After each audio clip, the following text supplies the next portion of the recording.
Come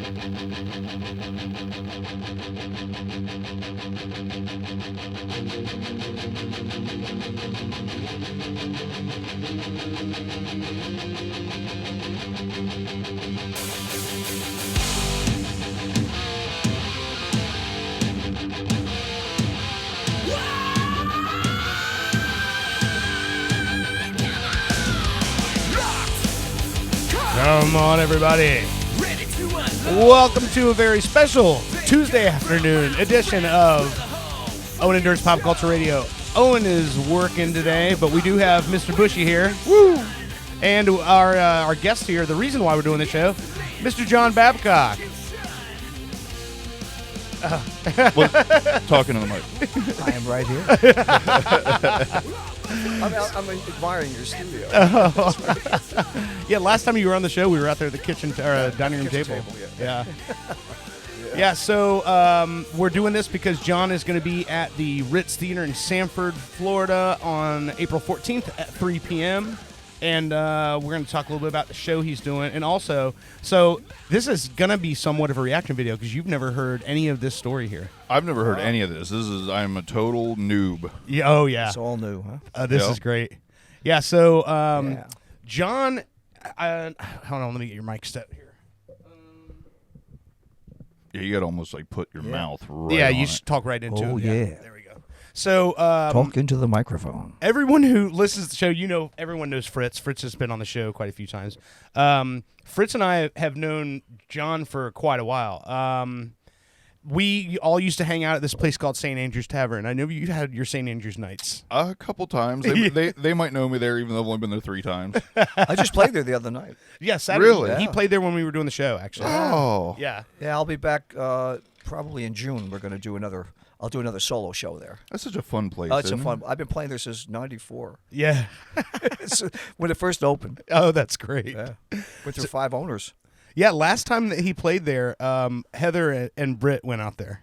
Okay. And hung out for the show. I was there, but I was in the middle of conversations with all kinds of people about things. So, I was gonna say, networking. If I would have known, I would have went out. But then you said it was during our show, so Right. Yeah, this week's one was the most recent one. But so Fritz and I, when we met John, every time we were around him, he had a new story, and that was my favorite part of all of it. Is that the guy he's like I say lovingly, he's the Forrest Gump of all the music you know. Okay. Like he's the guy that he's the guy that was there. He's the guy that dropped the chair that made Ike Turner mic his amp in his Sunset Studio. Like that kind of dumb, crazy stuff. You're a funny guy, right? Yeah. You know what I'm saying? But That's true. So he's a catalyst. yeah. So It's goofy. I want to kind of start at the beginning because this is my favorite part of it is when I was a kid, there was a handful I had my parents' record collection at my disposal my whole life. So I got into a lot of different kind of things. But one of the albums that my mom used to constantly play and that Jeff and I to this day still listen to was an album called Nilsson Schmilsson by Harry Nilsson. My favorite. His go-to karaoke songs, he sings Without You, the Harry version. Oh, we have a Harry fan. Yes. Yes. Okay. I like me some Nelson. So this story, me and Jeff were just like, you have to be kidding me. So he's from a little town called Nyack, New York, upstate, right? And what year was this, you'd say? We met him in '84. Okay, 1984. Yeah. So why don't you go and tell the story, how you came to be friends with Harry Nilsson? Well, what happened was my brother Ryerson and I were going to England. And no, I'm sorry. Let me go back down. It was actually early '85. We were planning on going to Abbey Road, and I was going to record songs for my first album called Out of the Blue. Yeah. And it turns out that the limo driver that was bringing us to the airport and back for the airport was also Harry's limo driver. And so he had his own business. So he kind of said to us, "Hey, you ever hear a guy named Harry Nilsson?" I said, "Yeah, of course." And he says, "Well, he just moved into this house there, and I've been driving him around." I said, "Really?" And he says, "Yeah." And he says, I said, man, that's really cool. And so he told us his address.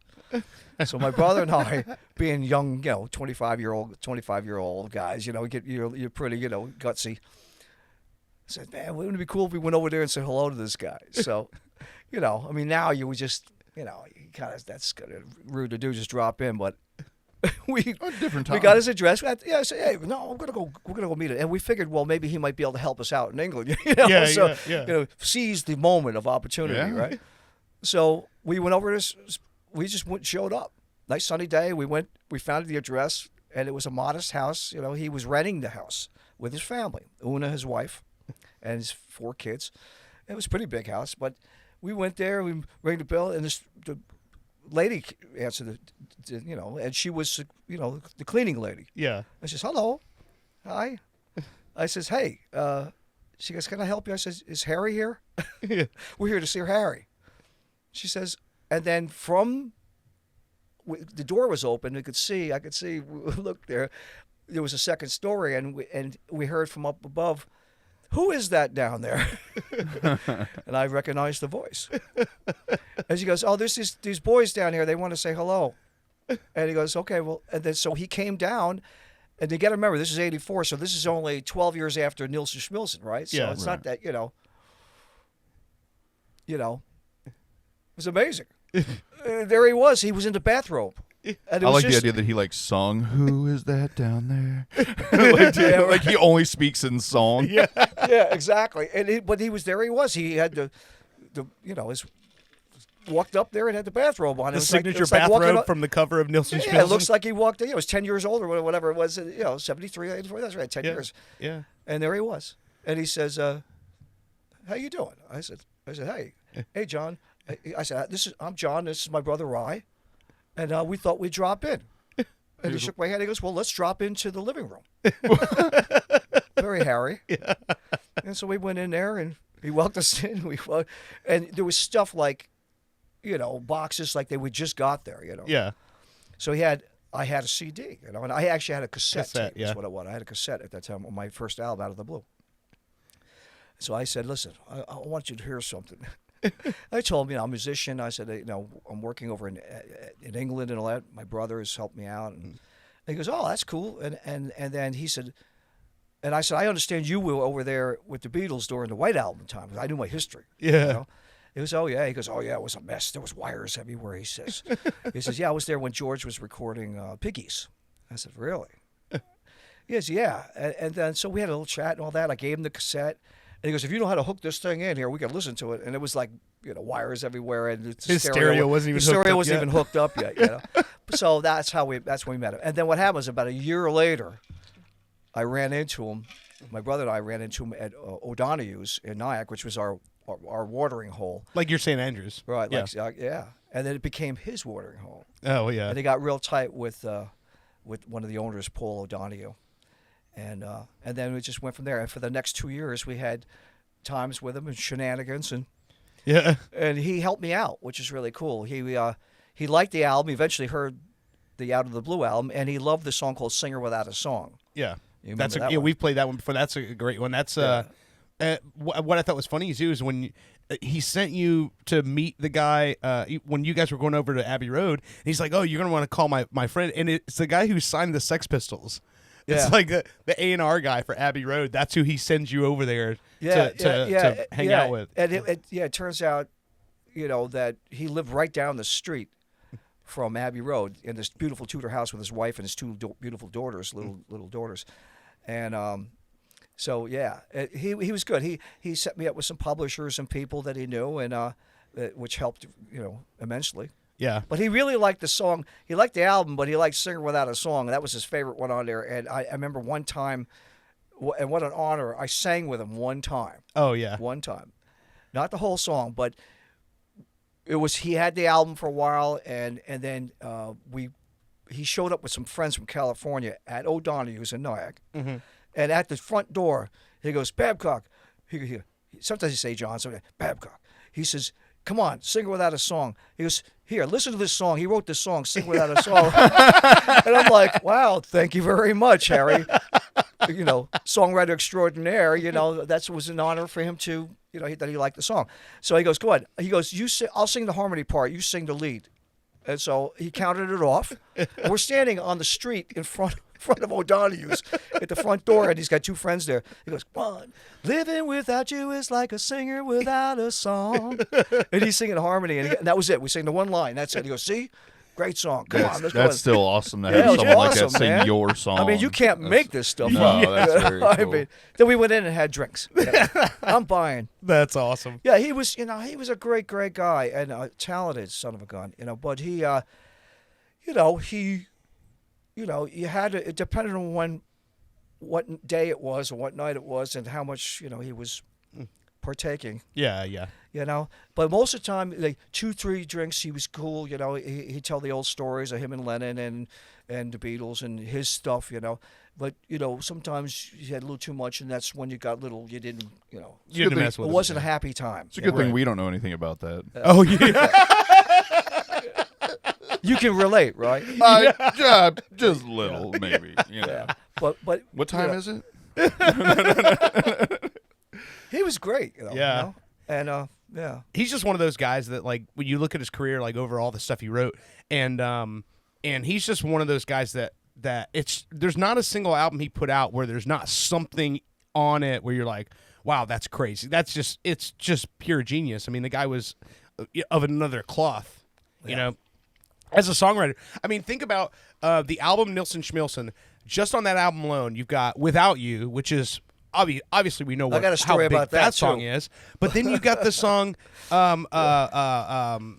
what's it? Jump Into the Fire. Mm-hmm. And that song ends up getting used in Goodfellas, the scene where Henry's running from the helicopters they're scoping out his drug game. Oh, yeah. That's Harry Nilsson too. Yeah. And it's His and then songs have Lime been and the used a lot. Lime and the Coconut. Like, that's three very different Genres almost genres on that one album that have been, since that, and we're talking about 50 years since that record came out, have been used in countless things. Yeah. Yeah. Yeah. His catalog's used a lot in film. A lot of yeah. movies, a lot of different genres of movies. Everybody's talking at me. Yeah. Yeah. Yeah. That song's, man, that was his first hit. That was his, he got a Grammy for that one. Yeah. And he didn't write the song, though. I think Jim Webb wrote it. I think. Right. Yeah, he didn't write the song, but Yeah. that was his Well, first and that single was as an in artist. Midnight Cowboy. Yep. Again, film. Yeah. He one night at just to talk about film and Harry, in '85 or '86, I think it was '86 when we really were kind of hanging around with him. One night, it was one of those nights where he had been there a while. Yeah. And he came in and we saw he was down there, and it looks like he's in his little zone down there. Maybe, and my brother and I were like, maybe we better stay here. It was just, so we had to enter the bar, and Babcock, come down here. I'll buy you a drink. Oh boy, here we go. So plan on being here for a while. Let's get it on. It's already 1:30 in the morning, right? Yeah. Because the last call is 4:00 in the morning up in New York, right? Woo. Yeah, it's late. So he's down there, and there's only a few people around. So we go over there, and he goes, "Let me give you some advice, Babcock." He says, "Get into film. Rock and roll is dead." That's what he said. And he goes, and my brother goes, "You're going to tell Ringo that rock and roll is dead?" Like that, kind of gave him a little challenge. Yeah. Yeah. But it was interesting because, he was kind of bummed out because, like, he was doing some stuff, and he goes, "Well, me and Yoko, we're on VH1 now." Because VH1's for old people. Of course, he was only like 50, 51. But it was fun. I know what he was saying. Yeah. And I think he was, he was a little upset that he wasn't really doing productive stuff at that point. Right. But he had done enough for a lifetime. Let me tell you. Oh something. man, and he died at such a poor time, because just a few years later, and he would have been back around to this guy's on Storytellers now, and this guy's on CBS, special events and stuff like that. Oh, yeah. Like, he was getting to that enough time had passed where you get to that 20-year mark, and then all of a sudden everything comes back around in style again. Yeah. I mean, like, right now it's 90s.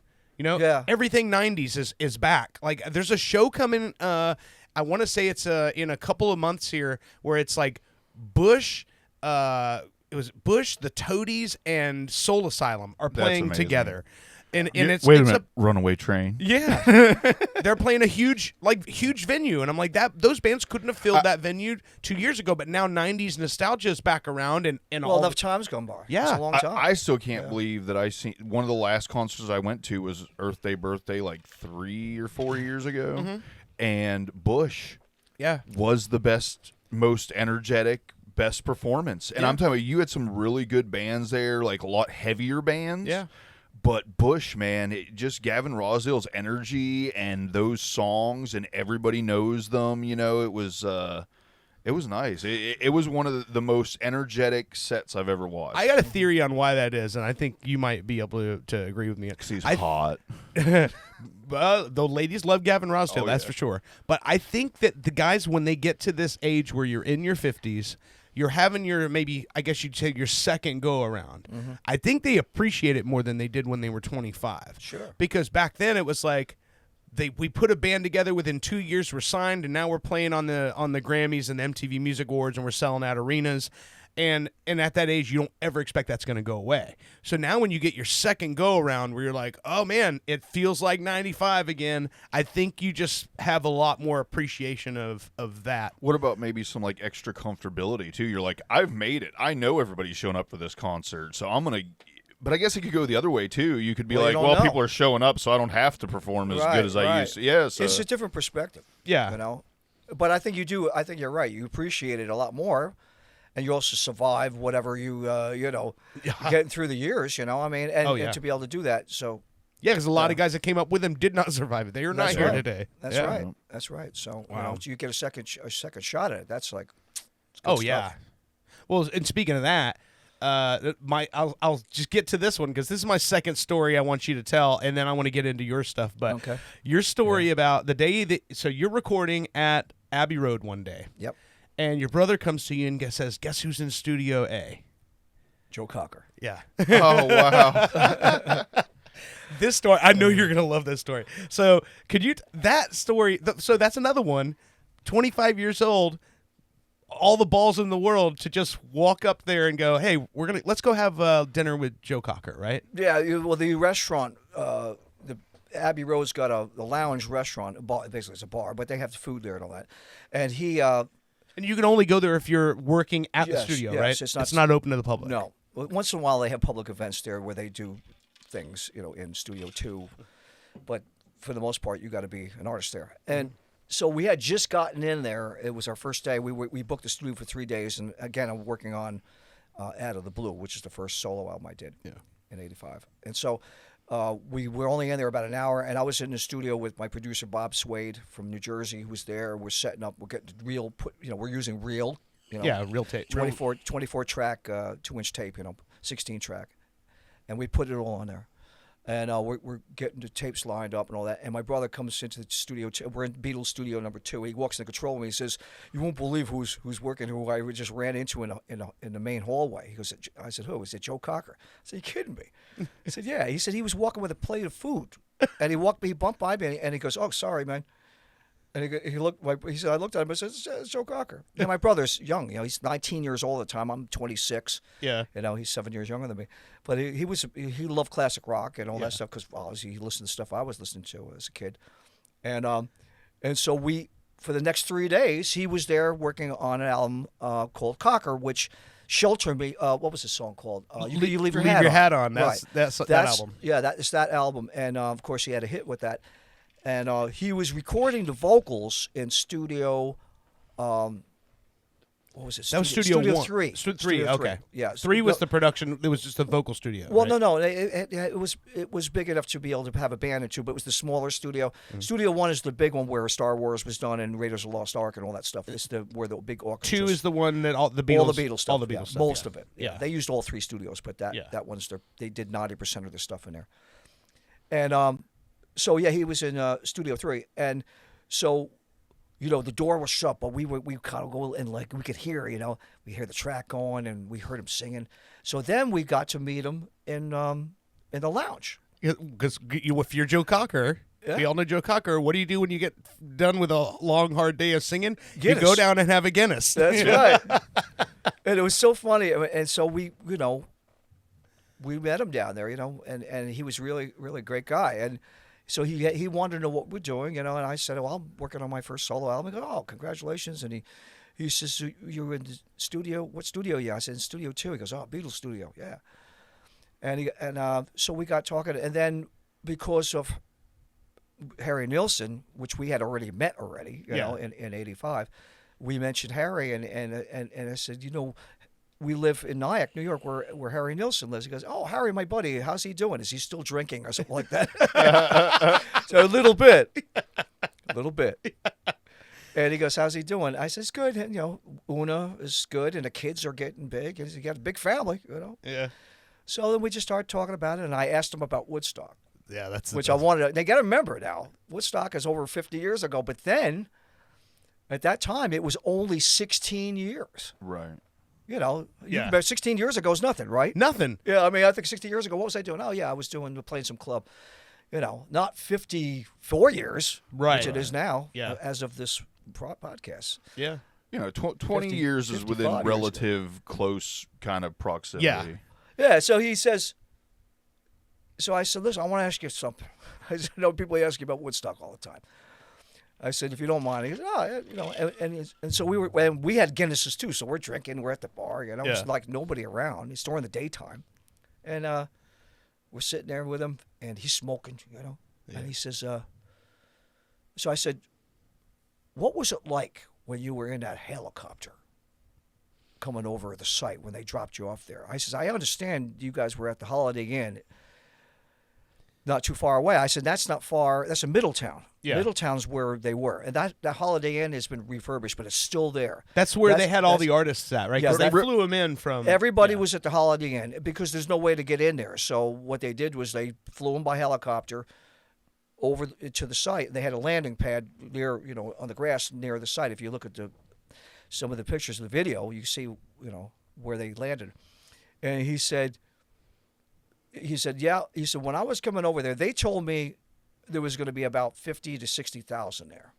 That's what they were planning on. Yeah. He said. And as they were going, he said, as I was going across, I looked at the window and it looked like it was 1 million people down there. And he said, well, I said, well, what did you think about that? How did you feel? He said, I thought, wow, this is going to be a great party. Yeah. Yeah.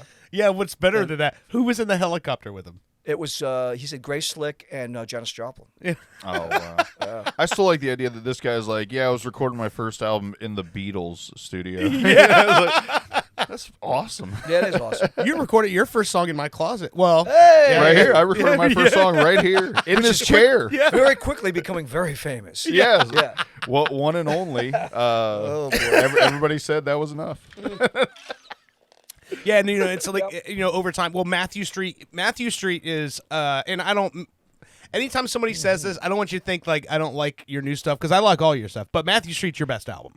I think that's what? What? It's being released for its 30th anniversary next year. Oh wow, really? Yep. And I'm going to be remixing the title track with a new 25 remix. Oh wow. Okay, which I haven't, the original album was done in 95. Yeah. So that's going to be a bonus track, and the cover's going to be reshot again. Oh, wow. We're going to be reshooting it. So you're going to reshoot it going to the same... We're going to go to Liverpool. We're going to Liverpool. My wife and I, Elena, we're going to England, and we're going to go by Abbey Road, and we're going to go to Liverpool. Yeah. And we're going to reshoot the cover, so it's an updated cover from... on Matthew Street. Oh, yeah, wow. Which is going to be really cool. If you want for free, I will scream remix right before the song starts. That's perfect. Remix! All the hip-hop songs, they go. Yeah, absolutely. Remix, yeah. You'll be the first one to have a copy of it so you can do that. Excellent. But it'd be an honor. When you record at Matthew Street, so think about that. So he goes back to Abbey Road. He's making this album, Matthew Street. At the time... This is when the Beatles anthology is being remixed and mastered. So he's there doing his record. George Martin's there with all the Beatles tapes, taking those out of the vault. They're remixing the Beatles stuff while he's making his record. Yeah. Right? So all in the same building. This is when this is happening, right? Yeah, they were in the penthouse studios on the 3rd floor. Yeah. And I was in Studio 2. Yeah. So then you come down at finish the day, come down for a lunch break or whatever. Yeah, I was down. I was on my own on that one. My brother wasn't on that trip. Yeah. But it was the tail end of Matthew. Actually, Matthew Street was already done already. Okay. It was already released. It was in the HMV stores all over England. Okay. So I had a release over there with that album. But I was working on the next one, the next album. Okay. And I'm at the bar there, and with one of the guys that I knew for a few years, one of the engineers, and in walks George Martin. And there he is. George Martin coming in. I didn't know, he was there or whatever. I didn't know what was going on. And he comes in, he picks up a tray of food, and I'm sitting at the bar, and I said, "Oh, cool, George Martin." And I had a book, The Making of Sgt. Pepper, which I bought to read on the plane. So I said, well, maybe I'll get him to sign it. That would be kind of cool. Yeah. And then I sitting there drinking with Guinness with my friend here, and then I kind of look over and see tracking him, look at him, see where he's going. And when he sits down, about 15 feet away, he's sitting down with Paul McCartney. Forgive my ignorance. George Martin is He's their producer. their producer. Okay, Yeah. I figured from the story, Yeah, but he- I like he at least produced people know. All the Beatle records. All the stuff. Yeah. Well, except for the Phil Spector "Let It Be." Well, but, he initially did the basic, did some Yeah. of it, right? Yeah. And then Phil came in and did additional work on it. but they came back and they gave you the George Martin version with the naked sessions, Right. that's what George Martin Right. did. And then the final album, they did Abbey Road. George Martin got together with them. They worked as they did it originally, together. Did he collectively. just pretty much do Beatles, or did he do other bands? Oh, he did too? everybody. A lot of stuff, yeah. Yeah, he did a lot He of was stuff. he was a very prominent Did producer America. but in UK he was everybody's everybody. Oh, yeah. Yeah. And he had his own studio, too. He had Air Studios in London. He left Abbey Road as a staff producer in 1965 to start his own studio, Air, which is still around today. Yeah. He mixed and recorded America, Tin Man. That's Yeah. him. Tin Man, the doodle-doo-doodle-doo. David Bowie. Wasn't David Bowie in Tin Man? No, the song Tin Man. Oh, the song Tin Man. Okay, Yeah. gotcha. Okay. Yeah. The piano solo in it, that's Yeah. George Martin playing on the record. Oh, really? I didn't Yeah. know he played. I didn't know he played he's on. he produced it, and it's the big hit Tin Man. Oh, wow. Yeah. America. Very That's cool. crazy. And that was they were very tight friends with Nilsson. That when you look at that scene, it's like a lot like with any like musical friends group. We have I think wasn't Sid Barrett hanging out at the studio at one point? Like he came through when the Beatles were recording. I think it was The White Album. Yeah. Sid Barrett, which you may Oh, remember. I know Sid Barrett. Yeah, Sid Barrett from Pink Floyd, where yeah. They giant, came in. Yeah, giant acid Yeah. trip and ends Yeah. up basically getting booted out of the band, but he Yeah. was still around. Sid Barrett and the Madcap Laughs was his band, but he would come in, hang out. The Monkees would be in the engineering studio while the Beatles are recording. Like all their friends would just come through and hang out. I think at one point, like Peter Fonda is there in the studio. Like it just There was a turned lot into of- like their clubhouse. You know? Yeah, they had guests come in. Yeah, and then Mick Jagger sang on background vocals on "Baby You're a Rich Man," that's crazy. and that wasn't at Wow. Abbey Road. That track was recorded at Trident. Oh, really? Yeah, sometimes they went over there because they had a new 8-track machine. Yeah. And Well, yeah. at that time though, like Dark Side of the Moon was recorded at Abbey Road. That Yep. was in Studio So Studio 2. The 2. Whole thing. Yep. Oh, okay. Yep. Same studio, Studio 2. Yep. You had all of this stuff that was going on around there, and everybody was just. What a crazy time to think you got a room full of people who will go on to be Rock and Roll Hall of Famers and considered geniuses. Yeah. Now here's the question: since you were there and around all this, did everybody know that? You know what I mean? Like did was the feeling like, oh yeah, we're all badasses, or was it just kind of like some friends hanging out, and then it ended up being like, oh wow, we're the best? Yeah, no, they're just very humble people, actually. That's cool. Yeah, they're not. Yeah. It's not like that, Yeah. I mean, and case in point is McCartney. When I met him at what At you're asking Abbey Road, about. yeah. Yeah, that moment, and he wanted to know what I was doing. It Yeah. wasn't like, hey, Yeah. I'm the legend. Yeah. It's not like that. Yeah. That's cool. Very humble people. So he And asked if you about anybody your should have an record ego, never- it should be that guy. Yeah. Right. Okay, if you're Yeah. a Beatle. Yeah. And it reminds me of what Rick Derringer told me. I told you about the thing What's with Rick that? Derringer. Well, I opened up for Rick Derringer a couple years ago, and Yeah. I've known him for quite a while. Yeah. And I said, what was it like, playing with the All-Star Band, Yeah. And he said, it was great. I love playing. And he said, the best thing in my life was to play with Paul and Ringo at Radio City Music Hall. Oh, wow. He says, I got to play with the rhythm section of the Beatles playing guitar. He said, he said, I wouldn't be here if it were like most of us that grew up listening to them. We wouldn't be here doing what we do if it wasn't for those guys, Oh, yeah. The influence is undeniable. Well, and the change in music, what I love about their story is, so they started out with the suits and ties. They were playing the, 50s style inspired rock and roll stuff. But then my favorite time period is once they hit Rubber Soul and you're like, something's happening. This is a little bit different. Then it's a lot different. Magical Mystery Tour to Sgt. Pepper's to White Album. You're like, this is crazy. Yeah, well, they're the only. It doesn't resemble. Yeah, one of the most progressive bands I've ever. Probably could be that's what I thought was great about it. Was going that whole psychedelic route and bringing in the just instruments, strange instruments, and that they influenced Brian Wilson on Pet Sounds. Where you remember that when he was making the album Smile, he was bringing buckets of burning wood from a house fire nearby into the studio with the fireman's hat on, recording a song because he was trying to try get anything. the vibe into the studio. The whole thing would. The sound of smoke. Yeah, the sound of smoke. Yeah, right, exactly. Yeah, that has a certain timbre to it. Yeah, absolutely. No pun intended. Yeah. So it fills the room. That's funny. Yeah. Well, Brian, he was a genius, right? So geniuses tend to be a little quirky. Well, that's the reason why that word tortured is so often put before the word genius. Yeah. A tortured genius. Like eccentric. He couldn't understand why no one else got it. Yeah.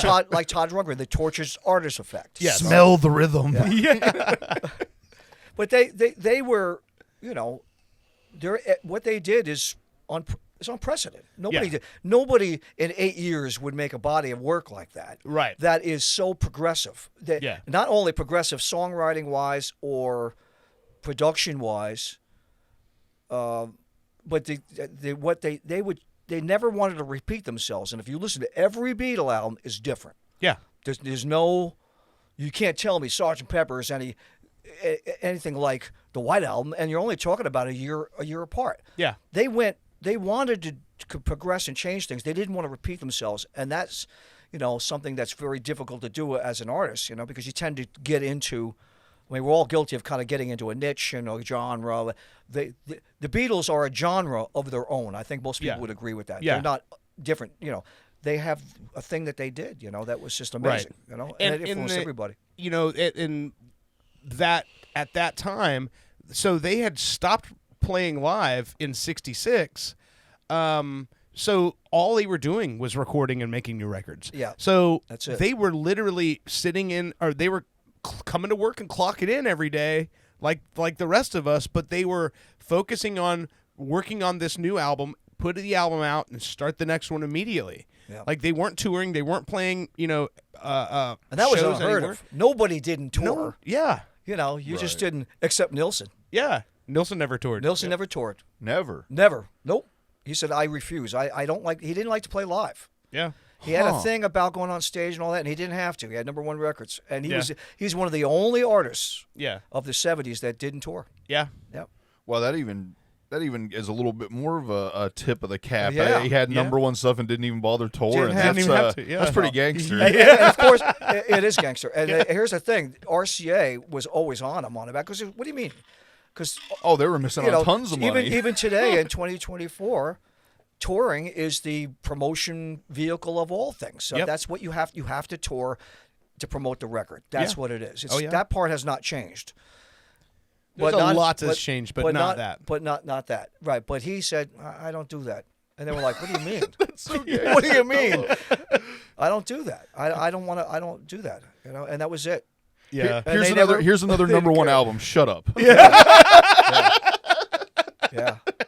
You know what was one more Nilsson thing that I never told you before. Okay. That I found out about. Yeah. I think it was in 1975 or 76. Yeah. Hey, somebody's calling for me? It's probably Alarm from my mom's pills. Take a message. Take a message. So he says, John Lennon's contract with Capitol Records as a solo artist was about to expire in 1975, I think it was. And so John was going to work on an album called Pussycats, which was a Nielsen album that he produced. John Lennon produced Fritz it. has the first pressing of that on vinyl. Yeah, it's something. It's great. And so Lennon was, Harry wanted John to produce him, and John had just done Walls and Bridges in '74. So his contract was going to end with Capitol, and so John Lennon and I'm sorry, not John Lennon's, Harry's contract. Okay, was going to end with RCA in 75, I think it was. Okay, so he's talked John into going into the president of RCA Records. Just walk in with me, he says. And so he wanted to renegotiate his contract. And they knew that Lennon's contract with Capitol Records was going to be up, it's going to be expire. Yeah. Sometime within that year. So he goes in, Lennon goes in, didn't say a word, didn't say hello, nothing. Walked in with him. They didn't know he was coming in. The guy's sitting there, and Harry sits down, and he goes, well, I'm here to talk about the contract and blah, blah, blah. Okay, the guy's sitting there looking, and there's John Lennon. And he said, not happy with the percentages on this thing. And Harry's so, he's from Brooklyn. Right? You bring John Lennon with you. Yeah, and the guy said, what do you want, Harry? He says, well, I would like to have this. Because you're saying, inferring basically that Lennon might not renew That's if they right. don't make Larry Harry happy as well. Do you know my friend? Right. Have you heard of this guy? Yeah. I don't think he's happy either. He's pretty talented, Yeah. I don't know if you knew, he had a contract renewal coming up as well. Yeah, he had a group in the 60s that was really big. You know what I mean? So all of a sudden, he got what he wanted. Oh, that's amazing. And that's true. That's a true story. That's awesome. That's awesome. However, my favorite story of Harry and John is the one where he convinced John that the Smothers Brothers wanted to be heckled. That's right. You know about the yogurt? Well, after a couple of Brandy Alexanders, it wasn't too hard to do. Yeah, Harry And they convinced started throwing coasters at him. Harry convinced Oh, my John Lord. Lennon, no, it's part of the show. They love it. Yeah. And so they heckled the Smothers Brothers. And then they until got thrown out. Got thrown out of the place. That was his lost weekend, they called it. Yeah. But it was more like a year. May Pang right? has got it. What's that? It was more like a year, wasn't it? How long was it? He was out there with May Pang, his girlfriend, for over a year and a half. Yeah. It was about 2 years, yeah. yeah. I think it was a year and a half. I think. Yeah. But that was another night with Nielsen. Yeah. And I know what it's like. Another I night with had the Nelson. pleasure and the privilege. Well, you played a song for me one time. So when me and Fritz were doing Mooncast from Mars, he came on. He's like, "Oh, you're not gonna believe what I found."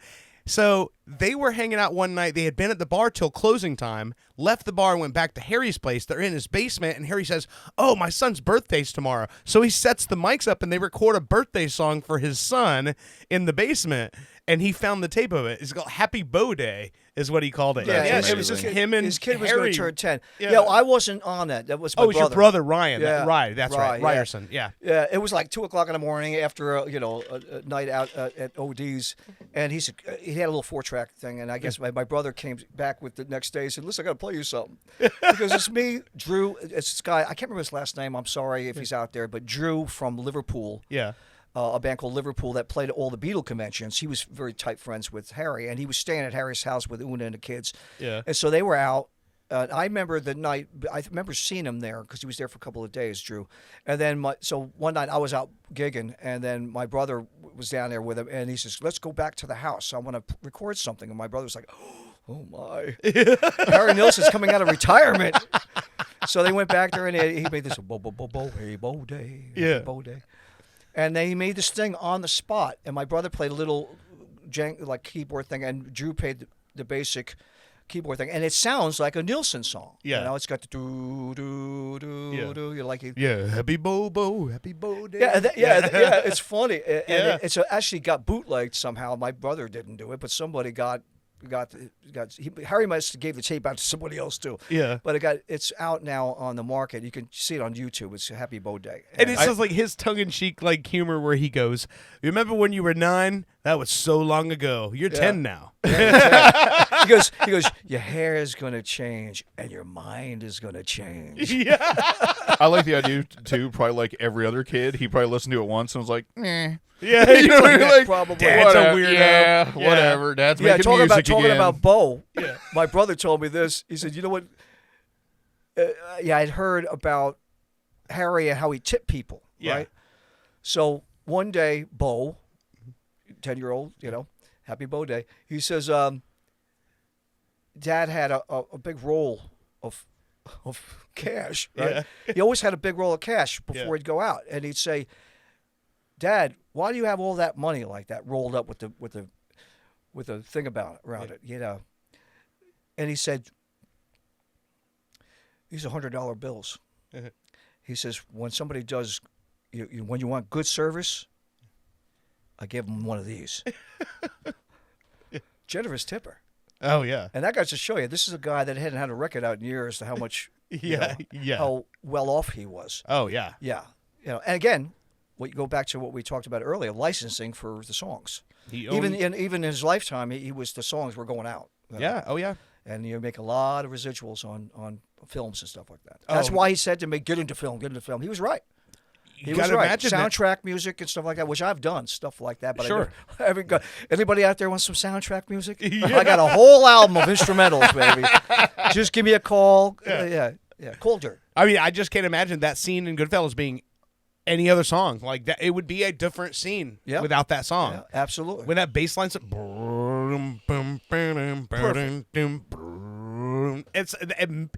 makes the mood for the whole scene. Yeah, well placed. Crazy. So let's do this. You want to let's take a quick break, a short break, and then we'll do Pull us all? Sorry, and we'll do the story about your show coming up. Well, Okay. What? that's why we Solo have Red to break. Cup. But you know what I'm gonna do? Let's do this. Required break. I'm gonna play the song that we just talked about, and that's what we're gonna go to break with. Nice. Cool. Because so you mentioned Harry, right? Yeah. And so you talked about how Harry was a fan, and what I like is Harry is a songwriter. So he would hear one line, or he would hear something that made him that drew him in, that made him want to listen to the song, and so "Singer Without a Song." Yeah. What I thought was funny is you said what he liked about that song was just that line where he said, "Oh, a singer without a song." The idea of a singer not having a song. I Yeah, thought that was great. it appealed to him, but I remember him telling me he really liked the production. He liked the horns on it, and he did. I was like, well, what about the rest of the album? Yeah. Man, but he played it in he had an '86 Toyota van that he had, one of his many cars besides his Mercedes, and he was playing. He said, I play this all the time. He says it's a good record, and that's why I was very proud of that he. You talking about You the like my cool record? Toyota van that kind of looks almost like a DeLorean if it was made into a That's minivan? right. Yeah, That's right. yeah. 86. Those are neat. Yeah. So this is John Babcock from 1985 with "Singer Without a Song."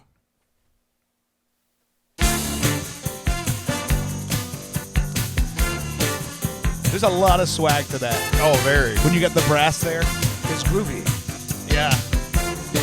very '80s. It's nighttime and I'm all alone. Broken love line. You disconnect your phone.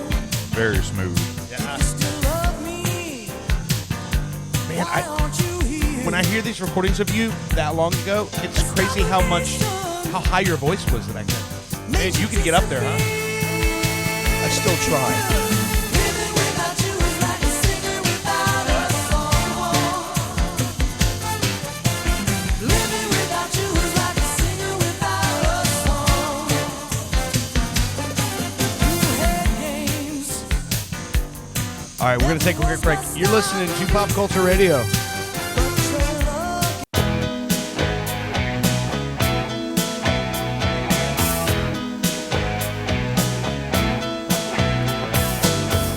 Years roll by, seasons change. Time has its way, it likes to rearrange. Girl, I thank the Lord, it's still the same. We had some days we thought we'd never get through. Nights together making up to do. I wanna tell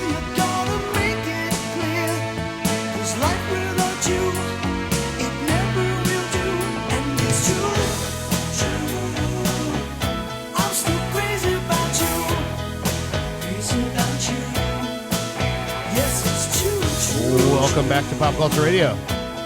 So this is the song True, Crazy About You from Matthew Street by John Babcock. So that crazy to think that's 30 years old. Yeah. Next year it'll be 30th anniversary coming up. That's so nuts. Going to re-release the album with new artwork and a remix of one or two of the songs.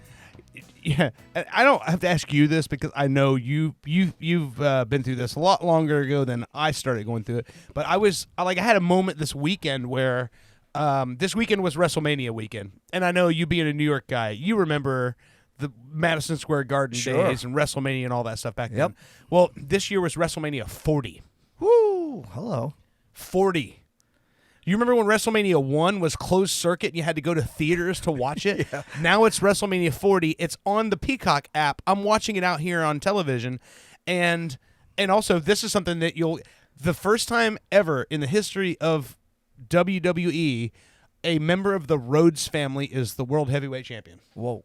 Dusty Rhodes. Oh, shit. Hang on. There you go. So he did He get did. it. He won. I He didn't won it see on the second. He night. won it on Sunday night in grand fashion. Cody Rhodes, the son of Dusty Rhodes, Yep. is now the WWE champion. And Keep it in the family. Right? Dusty never won that title. Dusty was NWA champion and all these Yeah. other things, but whenever he was doing WWE, they made a circus clown out of him, and he never won anything. Wow. And now Cody is the champ. And Wow. and I'm watching that, and 30 years ago was when the guy I grew up with was Razor Ramon, Scott Hall, my dad's friend. He had the ladder match with Shawn Michaels at Madison Square Garden in 1994 and won the Intercontinental Championship. That was 30 years ago. And I'm like, man, I remember, like, I'm sure there's going to get to a point where I'm going to go, wow, that was 40 years ago? That was 50 years ago? But to me, it's just crazy having those, like, moments as you're getting older to go, that just doesn't seem No, it doesn't that seem long way. ago. Right. Well, You know? that's like my experiences of going to Abbey Road all those years. It's like sometimes, I don't know. I've had other people say to me they go through the same experience. Sometimes you'll be talking about something, from 40 years ago or 30 years ago, and sometimes you'll say it's 20 years ago, and then you realize, oh no, that's right, it's 30. I mean, because it doesn't seem that long. It's funny because It's the a way funny thing. I'm way more ingrained in like video games, honestly, than I am in music. So, and that, video games and CG and stuff like that is progressing even faster. So for me, like they just did a re-release of a game that I felt like came out, forever ago, and I, looked it up. Oh, when did that release? And it was like 2015, and it feels like it's 20 years ago. Oh, yeah. Because everything progresses so fast. Yeah. Right. Yeah, that can happen too. Yeah. Yeah, that's I mean, all of entertainment is strange that way because think about some of the records that we listened to when we were kids and like growing up, like so the car my everyday driver is a 1992 Pontiac Bonneville. It's got 70,000 miles on it. This thing was garage kept, all that stuff. So I drive it to work. And the kids that I work in the car business, kids that work with me, they come up and they're like, oh my God, what is this? And I'm like, it's just a 92 Bonneville, not that big a deal. Yeah. And they're like, oh, can I check it? They're looking inside of it and everything. It's not a 67 Mustang for crying out loud. But it is. But it is. But it is to now. them. Yeah. It is to them, not to us. Right. Right. Because when I was Isn't their that age, funny? if somebody had driven a 32-year-old car to work, it would have been a 1964 something. That's right. You know? That's You right. got a blue And that's- tag on it. Yeah. Yeah. It had the vintage tag on it. Yep. Yeah, so I'm like, that's just one of those things to me that's just I know crazy. that happens too with me. I'll go, it's just an old car. No, it isn't. Not I to was them. doing something with it in the driveway one day when I was having an event here or having a podcast or something here, and Sabrina and Liz were here, and they were 2 years old when that car was built.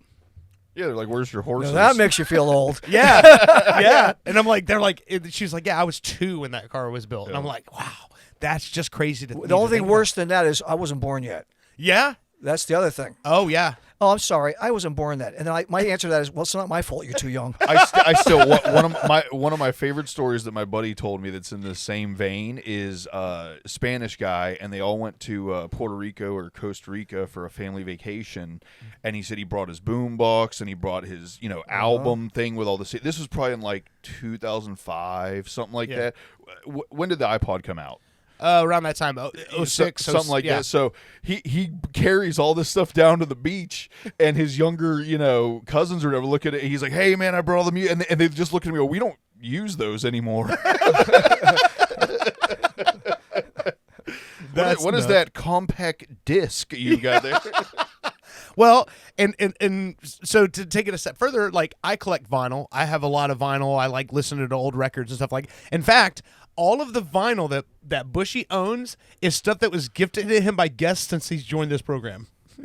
One day I'll get a player and actually be able to listen. For now, you just look at the album covers. Yeah, no, it's like I'm one of these people that I don't like even in my own homes and everything. I've never had like wall art. Everybody, and they walk in, they're like, "You realize you have nothing on your walls?" I'm like, "No, I didn't until you said something." Like it doesn't mean anything to me. But since I started getting these albums and things that people are giving me, I've even got the cassette tape for Florida Slang. Oh, that's the other thing. Fritz gave me. Listen, cassette tapes. Oh yeah, What's going on with that? it's a huge. Are you kidding me? These kids are spending $12, $13 for a cassette tape. I see you couldn't give them away about 5 years ago. Yeah, well, But that's nostalgia to them. Is what it is. Yeah. Fritz's first solo album is called The Real Fritz. He put it out online. It's streaming online and exclusively as a cassette tape that you could buy. And Ringo just did it too. Ringo did, Yeah, really? Ringo did. Yeah. Oh yeah, he did it last year. Yeah. Oh wow. Yeah. He put out available, on downloads and cassette. See, I'm now like, that's who's buying a interesting to me. Correct me if I'm wrong, but like, so vinyl, there's also, it's not just nostalgia. Like, it has a particular sound. Oh, no, you know what I mean? it's- It's got a it's- very healthy sound to it.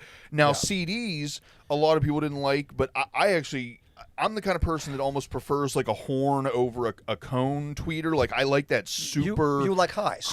Yeah. Well, I love bass too, but I like. I guess I would say I don't like mids that much. Yeah, thank you. Like, Thank you. I like highs and I lows. applaud this man. I know I like this guy. Like You I know said, what? I'm not a As musician. I hate mid-range. Yeah. I mean, Okay. it has its place, and I know people are going to say, "Oh, what's he talking about?" Yeah. I'm all about bass and treble. Yeah. Yeah. Bass, just like the song, Yeah. bass and treble. Yeah. Okay. Mid-range, especially when I'm on stage. I sometimes I've used in-ear monitors, but I don't particularly care for them myself personally. I like the old school. I like if the monitor is on the floor and it's right. Yeah. I love it because I can talk. I can hear what's going on. I don't feel isolated, even though you can do your own mix and all that stuff. Yeah. But if it's that mid range, it gets honky sounding, and I don't like that. To me, So- muds it's things just a up. personal opinion. Audio guys, don't get on me. all right? to me, it pulls away from the.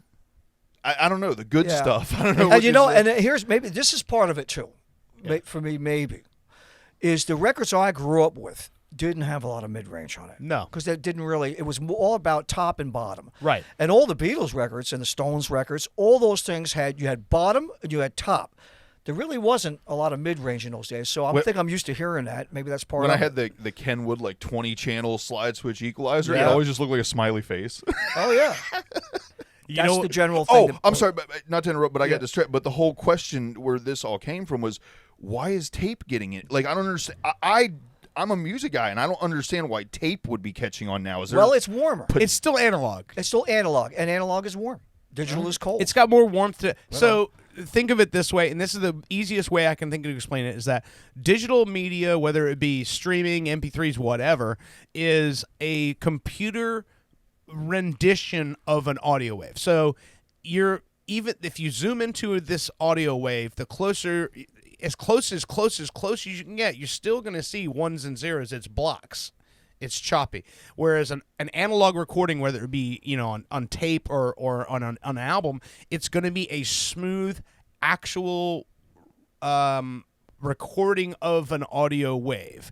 So it's not digitally duplicated or digitally replicated, so to say. That makes perfect sense. So- I've never understood that, and that was Yeah. the most perfectly it's ever been And explained. when I was a kid, we had those 4-track tape recorders that you record your demos on and stuff. And for years, I hated that hiss from the tape so bad.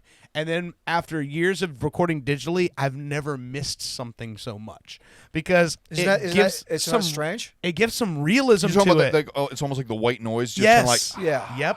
Yeah. And now you know what people are doing in studios? This is everywhere. Every major label record, when they produce it, they put a track of white noise Isn't that that they so- mix low. They mix it low into the mix because that's what gives it the air. That's what brings the So something we've been realism. trying with Dolby and everything, trying to get rid of. Yeah. Now they're trying to put it back. Yeah. That's fun. But you know what? Why don't I just go? If you could afford it, go to actually reel-to-reel machine, a 16-track or 8-track machine. And actually, a lot of people are doing that now. They're still recording digitally because that's obviously the format we use now. It's very Did you very see adaptable. the Sound City documentary Yes. with Dave Grohl? Yeah. I don't know if you've seen that. It's on Hulu, but Yeah, it's very good. Sound City was a studio in West Hollywood, California, forever. Nirvana recorded Nevermind there. Everyone who's anyone recorded there. That's where Stevie Nicks and Lindsey Buckingham recorded their solo record that was heard by Mick Fleetwood when he was mixing another record there. Just said, "Hey, let me invite these two to join Fleetwood Mac." Teddy everyone recorded there. Well, when the studio went out of business, Dave Grohl put together a bunch of money and he directed, hosted this documentary about Sound City Studios, and he bought the board from the studio, moved it into his home studio. Okay, I think you might have shown me part of Yeah, this. it's very, very cool. incredible. But they had a 24-track 2-inch tape, so 216.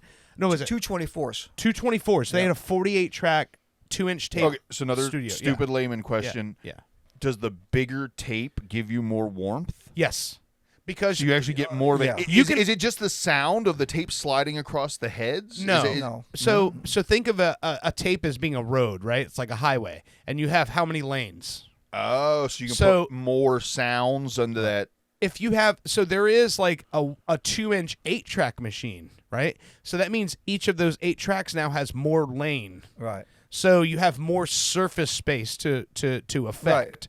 So Right. it's the surface of how much Well, it's the width between the tracks. Yeah, Okay. And yeah. when I recorded everything I recorded in my career up to 1990, but before I moved to Florida, was done on a 16-track Ampex. Okay, which is it's one of the most desirable machines. Yeah. And actually, that machine was in Media Sound in New York City, and my Yeah. producer bought it in 1979 for $9,000. Okay. Yeah. He still has it now. Oh, it's worth- wow. yeah. And a Singer Without a Song and all that stuff was recorded on that machine. Now, That's a $50,000 machine. yeah, it's incredible. Yeah, and I like it, and of course I recorded in the 80s and 90s on 24-track too, which is great as well. Same thing, 2-inch tape, right? 30 IPS, but there's more bass on the 16-track. There's more low end, where the 24-track is a lot thinner on the bass end because of the width of the tracks. Yeah. Okay, you got less, Space to the width, work the with, width, yeah. the width is bigger. So I prefer 16-track. Yeah. And there's enough if you do your chest, play your chest right with the, if you're doing some bouncing of tracks. It's interesting to work on a 16-track machine because then you don't overproduce stuff either because you got millions. Like look today now, you got hundreds of tracks. I mean, you can go on Unlimited. and it's unlimited. You can just do this thing. But there's something to be said about having a little, like not limited to even a 4-track. But I mean, if you have 16, 24 tracks is plenty of stuff. Some of the best records ever were made on 4-track, and that was Sgt. Pepper. Sgt. Yeah. Pepper was done on 2 4-track machines. Can you imagine that? 8 tracks. Yeah, crazy. Total. it's a crazy 8-track. Jimi Hendrix records, 8-track. There's a movie in production right now about the album Nebraska by Bruce Springsteen. Yeah. Now, a little bit of music nerd here. I'm a giant Bruce Springsteen fan. Nebraska was an album he put out in 1982. He recorded the entire album on a 4-track machine in a cabin. And Probably a reel-to-reel 4-track, like a T-Ask or something like that. I don't know. It would have been a cassette. It was probably a 4-track reel-to-reel. Well, it was 82, so it probably would have been a reel-to-reel machine, Yeah. like a teak machine. That's true, or something. right? Okay, so 82. But yeah. So he puts this record out, and it's a critical failure. Like people don't. They were looking for something. They wanted, 10th Avenue Freeze Out. They wanted Born to Run. They wanted that. He makes this record. Singer songwriter, just as time goes on. Well, number one, after he made that record, it was such a failure that the Born in the USA album was his I'm sorry to the record label, let me give you what you want here. And, of course, that becomes a giant, massive success. Mm-hmm. But that was his way of saying, hey, I was trying to do something artsy and something that meant something to me. Sorry that the critics didn't dare like it. you. Yeah. Well, now that movie is being made, or the story of that album and his, going into the woods to find himself is being made into a movie. And Jeremy Allen White from Shameless, The Bear, Iron Claw, is playing Bruce Springsteen in the movie. Yeah, well, see, there you go. Now it's appreciated. Yeah. 4 tracks. Yeah. It was guitar, vocals, a harmonica, and his harmonies, and that's it. It's what we call a stripped down album now. But Yeah. he was doing it already, when it was, just as a demo. 42 years ago. Some of the best stuff I've ever done is some of the demo stuff. Yeah. Where I go back in and go, you know what? Maybe it's because I just wrote it, and even though I knew I wasn't recording something to release it, it was fresh, And then sometimes you go in there and as an artist, I've gone in where the final product, I like it or I wouldn't put it out. But I mean, I go, there's something about the original demo that I don't. It's not. That's happened occasionally. It's the pressure. It's when you're demoing something, there's no pressure. You're not going to release this anyway. Yeah. You don't have that weight on you. But it's just like I've said, I can practice a guitar part for 6 months, have it completely down. You hit that record button, and I don't know anything. Oh man. Yeah, it's different. It's different moods. It's because that voice in your head that keeps repeating on loop, going, "Don't mess up, don't mess up, don't mess up, don't mess up." When you hit that record button, it just your physical body language changes. I feel like anyway. Yeah, it can happen. Maybe that doesn't happen when you got 4 a.m. last calls. Well, I'll tell you when it does happen is when you're at Abbey Road and Joe Cocker's standing up in the control room. That's when it happens. Yeah. You get a little bit nervous. Well, so speaking of that, the track limitations. So now you're doing Paul Is All, right? Yeah. And so you and I have another question about that. But so when you're performing this live, you're not using tracks. No tracks. No tracks. Just the 3 of you and your band. Your rhythms. Jimmy Pappas on drums and vocals. Yeah. Leo Rojo on keyboards, keyboard, bass sometimes, and guitar. Yeah. And vocals, and Yeah. and I play piano on the piano songs, for like "Live and Let Die" and all that stuff like that. "My Love," and then I'm on acoustic guitar, mandolin on one song, and then of course bass. Bass. Yeah, but we all sing. They sing all the background vocals with me and 3-part harmonies and certain things. But we do it as a trio, as a power trio. So doing that as a trio, obviously everyone has to wear multiple hats. Yep. Does Jimmy do anything other than drums? Because Jimmy's a mostly instrumental dude. vocals. Jimmy Pappas couldn't do. Well, he plays guitar. He's a great guitar player. Right, Yeah. but I mean, on this show, He doesn't need because Leo's handling it all. Oh, okay. and Leo's doing the mix from the stage, by the way. Oh wow. Okay. Yeah, we have all the scenes set. We know exactly how we want it. The monitors are all set, and what we do is we come as a total self-contained show with visuals, Yeah. which we'll get into that in a second. Yeah. And we just send 2 lines out to the sound guys. Hate us at the theater, but it's my show. I'm the producer, so that's the way I do it. I'm tired of getting. There's a lot of great sound people out there, but I'm tired of getting destroyed by people that don't know this music. Yeah. And I treat it with reverence and respect. And the people in that audience Yeah. are paying their hard-earned money. It better be good. Yeah. Not only the performance, but the sound better be right. Yeah. So what we do is we do it self-contained, and then we send 2 lines out to the house, and they turn up like a big stereo. Oh, that's awesome. And of course, we'll work with them, and stuff like that. Yeah. But actually, most sound guys are very happy with that. They say, "This is great. We They love get what the you're night doing." off. Yeah, no, they're good. They Yeah. get to babysit, and it's all good. Yeah. Not everybody has to be a genius. You Yeah, know? yeah. Yeah. We just, but we have it down where it really works well for us, and we bring our own monitors, our own, backstage, all the stage stuff is us, and then we just run into the system, and we've done it in several venues very successfully, and not any problems. So that's just kind of what way we do it. And when is the show going on now? April 14th, April 14th. 3 p.m. at the Ritz Theater, Awesome. and they just turned 100 years old last year. Oh wow. 100th Putting on the anniversary. Ritz at the Ritz. Yeah, Yeah. Historic district down in Sanford. Downtown Sanford. Yeah, it's a great venue. I'll find the link for tickets and I'll put it in the description down that here would for be everybody. That would be stellar. But so when you do that show, this was what was going to be my question. So first of all, it was like when you're talking about limitation of tracks recording on analog machines. Obviously, you if you have a finite amount of tracks, then you have a limitation of when you're doing overdubs and all these other things, right? So the same has to be said that for when you're putting together a show like this that is a tribute to Paul McCartney. Yep. Selecting the song list You have 60 years of music to go through. Mm-hmm. How do you trim that down? You said the show's 2 hours long, right? It's 2 hours to 2 hours and 15 minutes because of the visuals. Okay. Yeah, there's a film so that showed. that show could easily be 6 hours long. Easily. It could be Yeah. 12 hours long. Yeah. Like we'd have to serve dinner and lunch, you know. Yeah. How did you is a lot of it personal preference on what you like, or is it trying to tell a story to the audience and making sure the right songs are in place? It's actually a little bit of both. Okay. Yeah. I mean, I got to do. I'm portraying a guy that I got to sing. You know, different eras.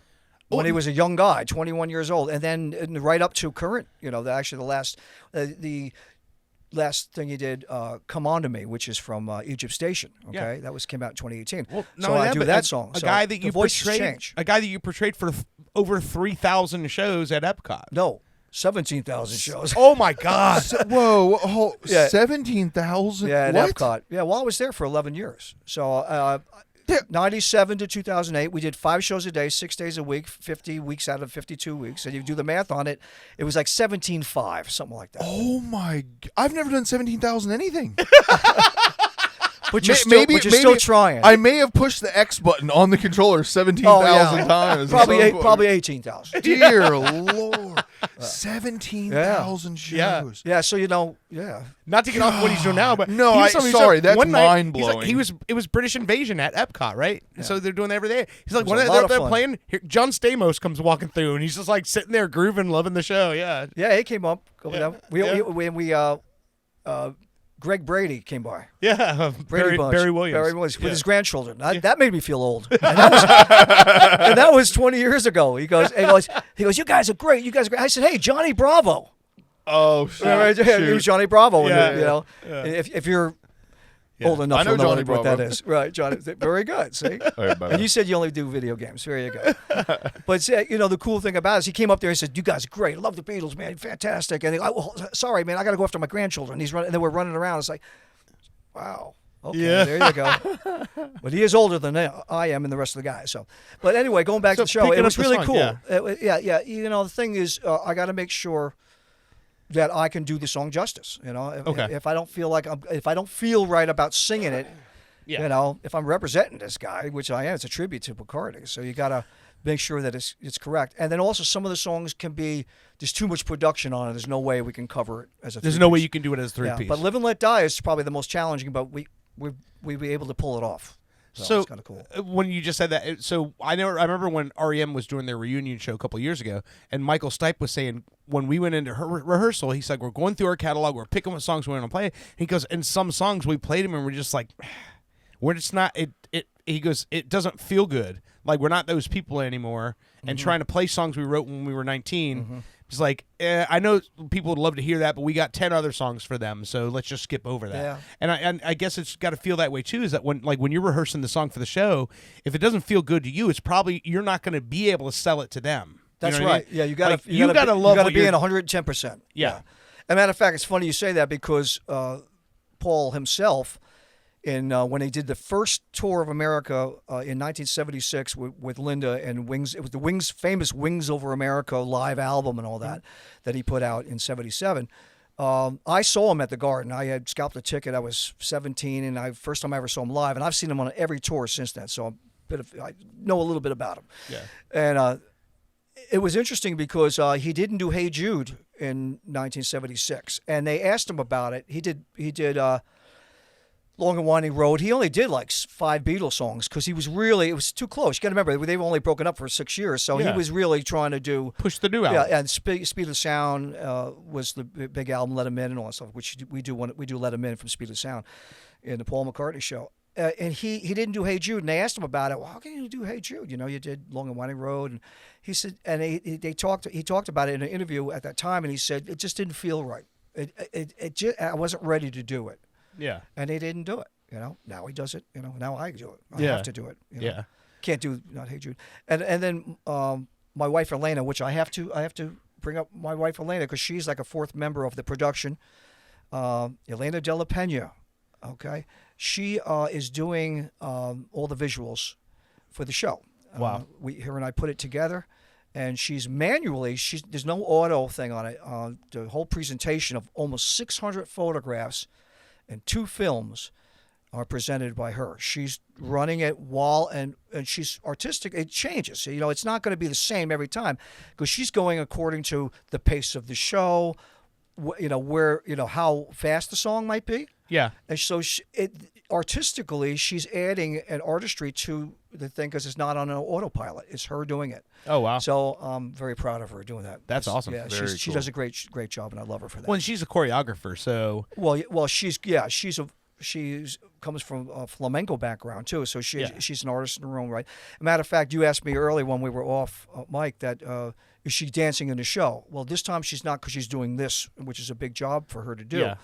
But eventually, we're going to figure out a way for her to do at least one dance where maybe one shot will be up there, and she'll be able to skip from behind the up in the balcony where she is with the laptop, and maybe be able to come and do the dance for 3 or 4 minutes, and then be able to get back there and do it. Which You gotta have her dance with the laptop while she's. Oh yeah.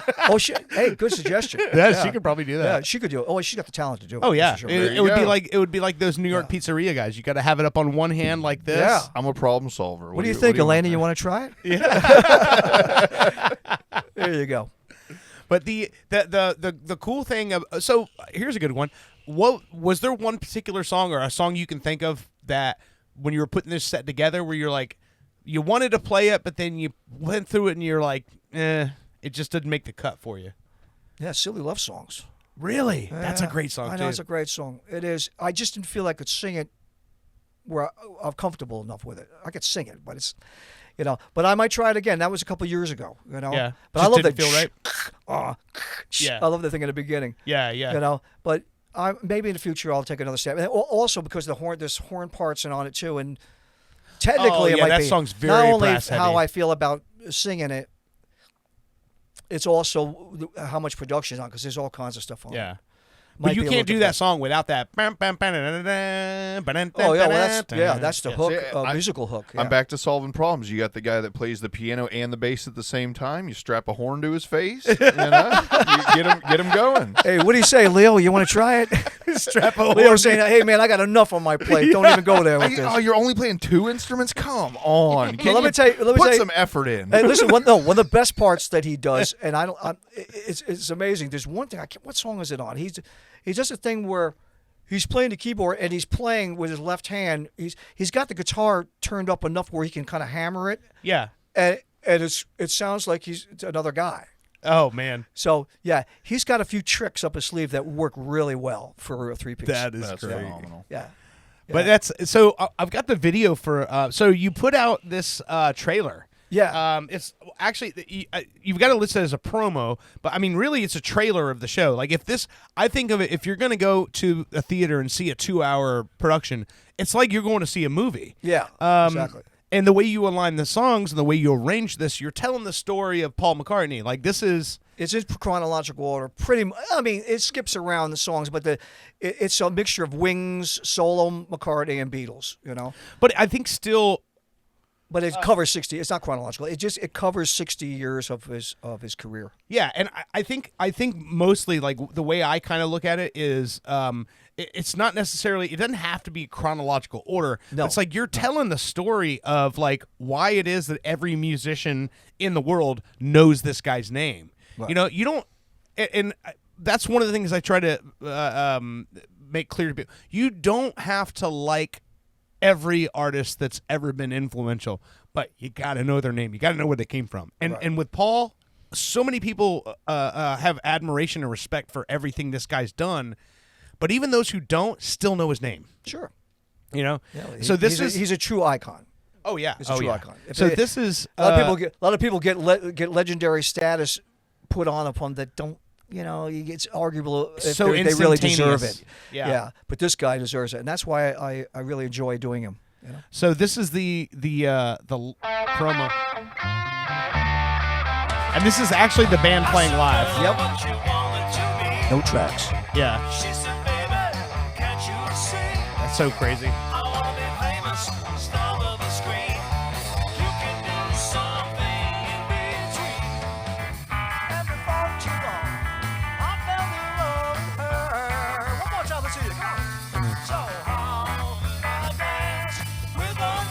That's so crazy.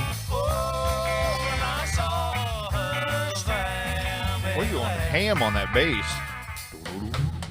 That's one thing Paul doesn't get enough credit for is how great of a bass player he is. Oh, yeah. Very underrated.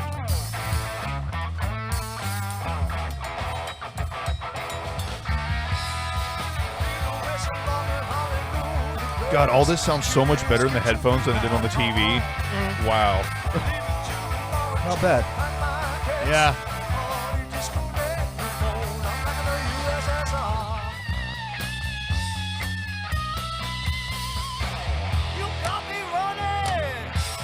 It's a fun show to do. It really Yeah. is. I always get very stoked before I go up to do it. What year is that Hoffner you're playing? That's a 70. Okay. And what year was the one he just recently got returned to him? 61. Wow. Yeah. Mandolin time. There we go. This is from 2008's Memory Almost Full. Dance Tonight. Wow.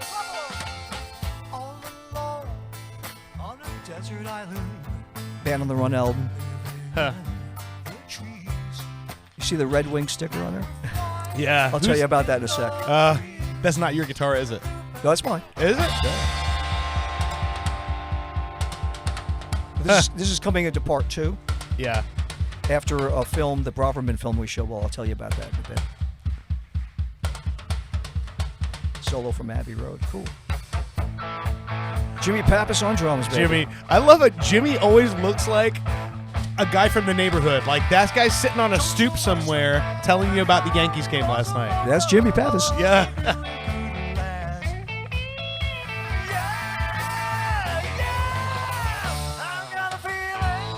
This song is one of my favorites to do. 'Cause Me the- too. I 'cause love of it. The bridge right here.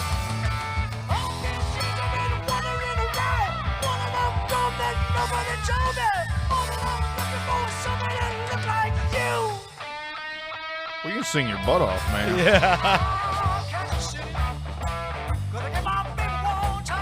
Going Kansas back City, to cavern, hey. cavern days. Yeah. Got that Les Paul going. Yeah, Oh, baby. yeah.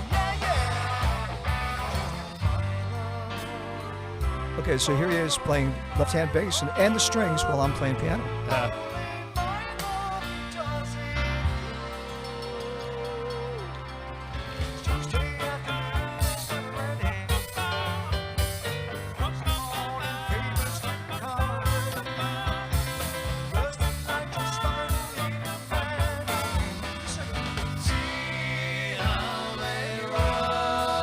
That harmony, man. That's great.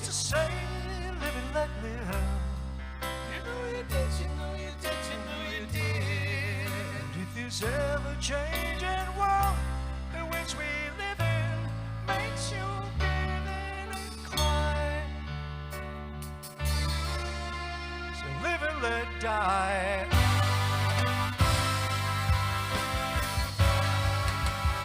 At least that sounds so much bigger than 3 people. Yeah, I know. Yeah.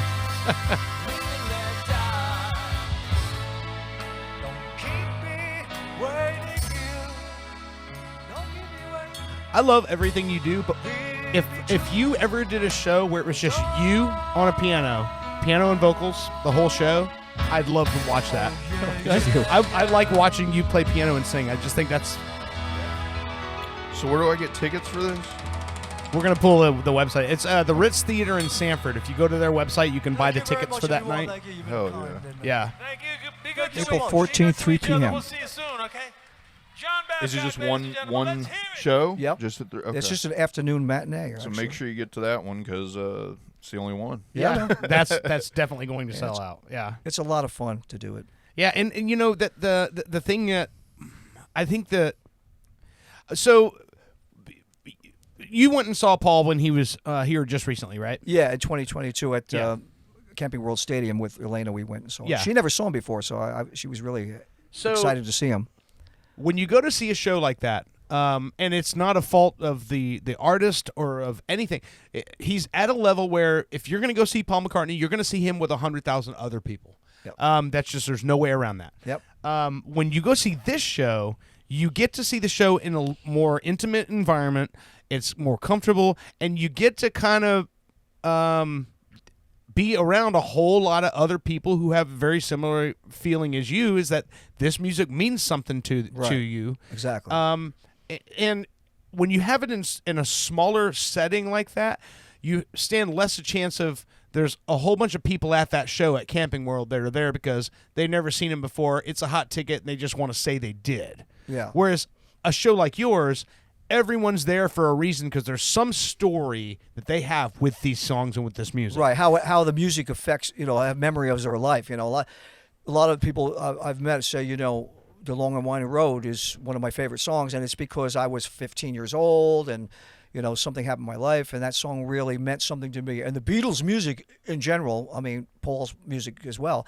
There's a generation out there that really grew up on Wings stuff because they were too little too young for the Beatles. Yeah. So there's Wings fans that, it was funny. I did one thing at one show where I did the opening part of Pipes of Peace, the title track from the album.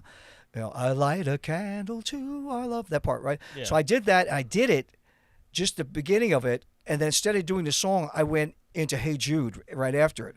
And after the concert, this girl came up to me, this was not too long ago, and she said, "Oh, I love what you did, but you broke my heart because you did Pipes of Peace. I wanted to hear the whole song, and you only did a piece of it." And I was like, who would have known that song? Yeah. Right, yeah. But she was a McCartney head, Yeah, She, yeah. it's just like there's dead heads, there's McCartney heads. Yeah. Back when music was more ingested in albums Yes. as opposed to songs, I was always the guy that was like, my favorite songs were never the radio play song. They were never the song that anybody else liked. deep tracks. It was always like, exactly, deep track. tracks, It was always some track that like you'd play it for somebody and they'd be like, "Who's this?" It's like, "It's the Beatles." You know? They're like, "Oh, I didn't know that." No, I've always preferred usually some deeper track. And that's I even when I was growing up as a kid. I listened to all the album, and I didn't just buy the 45. I went, if I liked the 45, and I went and bought the album, and then I'd say, "Oh man, listen to this."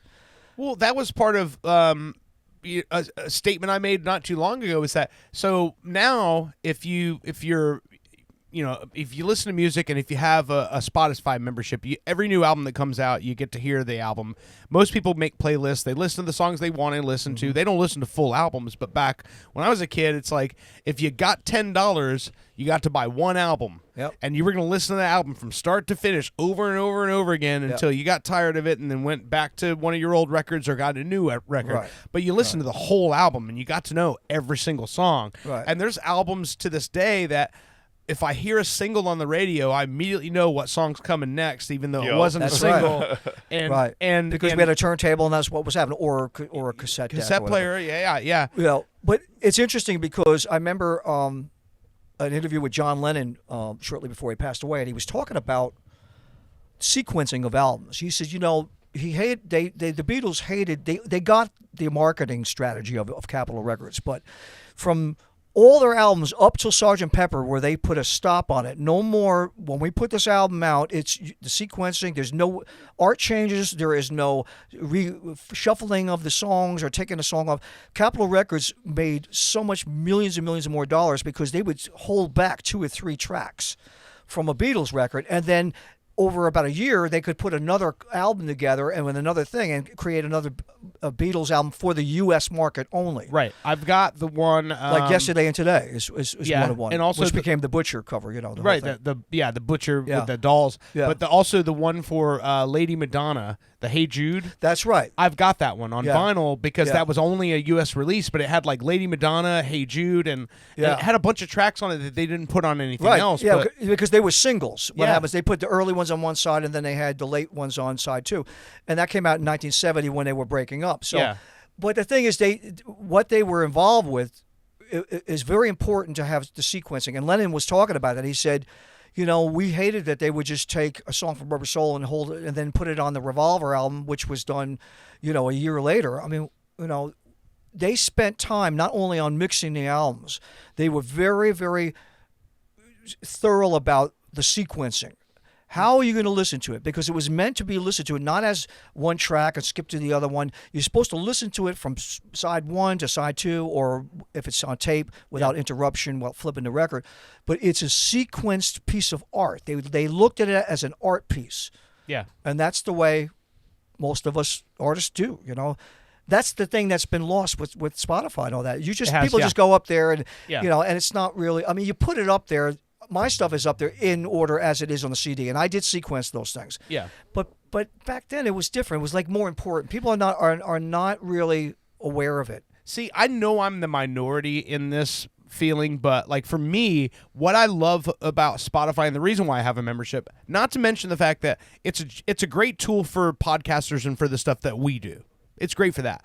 But for me, I'll be watching something and I'll go, oh, you know what? I've never really dove into the James Gang, and now tomorrow I'm going to listen to the first 3 James Gang albums in their entirety because that's how I love the fact of going, oh, name a band. I'm going to go back and find their first album, listen to their first album. And on Spotify, I can do that. I can listen to it track for track in its entirety and, and consume music that way. So it really has, no matter what your tastes or styles or how you like to listen to music, you can do anything you want to with that app. So I get that part of it. Yep. But at the same point, like if I really like an album, and the way I always say is like if I listen to there's an album I found years ago, our artist named C.W. Stone King, really lo-fi blues musician from Australia. Found him on Spotify, loved it, went to his website, bought his album on vinyl. I own that album now because if it's something that really, really catches me, I'm going to go buy it anyway. I still buy music and I still own, I buy records all the time. Yep. But I love the exploration side of it, of that app. And that's a good thing. Yeah, that's a good thing. Yeah. It's just cool to be able to go back and hear stuff in the way that it was presented, and that's what I love about albums, and that's why I'll always be an album guy. It's like, I like to hear because I've put albums together myself where I'm like, yeah, but it's the way the story, it's the arc, flow. it's a It's the story flow arc, of it, too. a flow Yeah. of it, Yeah. and that's what I like about albums, and I'll always be an album guy because whenever someone says, this artist and like they had these hit singles, and I'm like, but what's their what's their coup d'etat? What's their album? When you go, if you're gonna listen to this artist, you have to listen to this album. And a lot of times now there isn't that. There's artists who obviously do have those albums, but a lot of artists are just singles artists and they don't have that album where I'm like, man, Bob Dylan, Highway 61 Revisited, Blonde on Blonde, Beach Boys, Pet Sounds, Beatles, pick one, Abbey Road, Rubber Soul, Sgt. Pepper's, the White Album. DMX. The sequencing is DMX. There you go. Or Dark Side of the Moon. Yep. Like, further, Green Day, Dookie, amazing, incredible album. Sublime, self-titled, Nirvana, Nevermind, Pearl Jam 10. You go through these bands and you're like, listen to this album, and I remember. In my lifetime, I have given away A Love Supreme by John Coltrane so many times that I do not own a copy of my own right now because I've been in conversation talking about that record and someone goes, I've never heard it. I'm going to just take this. Just listen to this. you're sharing the love. This is for You're sharing you. the love. Yeah. Yeah, I mean and that's what I think is so cool about like what you're saying and building that story arc and making a story out of it and giving it some. I saw one of your pals on Hulu the other day. I was going through looking at things and there's a documentary called Hired Hands, and it's about the greatest hired hands in the history of rock and roll, and they're talking about guys who like went from being, hey, can you play on this record for me, to being, you're going to be my touring guy for 20 years. And the main focus of the whole documentary, can you guess who it was? Who was it? Liberty DeVito. Liberty. Liberty's played on your records before. Yes. And Liberty DeVito, do you know the name? He played on Schiller Theater. Yeah. No, and I'm just mad that I don't know the name Liberty DeVito. But you great do. name. But you will now. And Yeah. here's the cool thing about it is that Liberty, he comes from, the Ringo influence. Yeah. Parts. Okay. Play to the song, not Right. Yeah. Don't play what the song needs and don't go too far with it. Yeah. And the great grooves. Like Ringo had, he was really, really the way he laid the stuff down, and Liberty comes from that. And his drum parts are on classic, iconic Billy Joel songs. I mean, I believe the first album was Turnstiles. Okay. Yeah. And all through all those classic albums, The Stranger, everything. When you hear this drum part, you know it's Liberty. He was Billy Joel's drummer. touring and And recording drummer drummer. for 30 years. Yeah, incredible. And to the point where, like, when he got married, Billy Joel was at his wedding. Sure, Like, yeah. he was a part of the group. And Liberty's got a new book out that he wrote that I think Billy did the forward for. And you not said too long ago. you said he started as a roadie. No, he was just a No. session guy. Just No. like, Okay. just, hey, we need a drummer for this part. Can Well, you sit in? actually he's from New York, and he, Yeah. and he was in bands, prior to Billy Joel. Yeah. He was, but he added so much to Billy Joel's records. Yeah. And I remember one time being at his house down in Warner Park when he lived in Warner Park. He's back up. I believe he lives in Brooklyn now again. Yeah. I said, we had known each other through some mutual friends, and he asked me to come over, and I had a couple beers together, and I said to him, I said, so where's the Gold Records? Because he had his nice little studio, Yeah. his drums and all that. He goes, oh, they're in the top of the closet. What? I said, you remember what you said? This goes back to what you said. You don't put nothing on the wall, right? Yeah. Yeah. But this shows you. But this shows you the guy was like, he's done some great work as a professional drummer, and he had him up on. I said, well, can I see one of them? Yeah, sure. So I walked with him to like this bedroom. Yeah. You said he's a Brooklyn guy. He probably handed you the steps and go, they're up there. Go get them. No, he went up there. He just handed it to me. He goes, there he goes. It's the gold record for turnstiles. I mean, what? Yeah. Are you kidding me? The Stranger, 52nd Street. Hello. Yeah. Glass houses. Here you go. Yeah. I'm going. See, he's cooler than me though because I don't have anything on my walls because I really don't have much. You don't have no gold records. Right. No. If I had a gold record, I'm going to put it on a medallion and wear that thing around. Yeah, something. I mean, Walking down the street with it on. if you had a gold record, maybe you put it up there. Be hanging, But it goes to show you how there's a lot of musicians that have done a lot of great things in their career, and they're humble. 100%. Humility is a wonderful thing to have, man. You don't have to do that, but And he can still. I wanted to see it. He So, can still walk down the street and hang out at a bar, go to Yep. a restaurant, and nobody bothers him. Yeah, and he's real busy up in New York. I think he plays with a band called the Hitmen, I believe. I think Yeah. it is.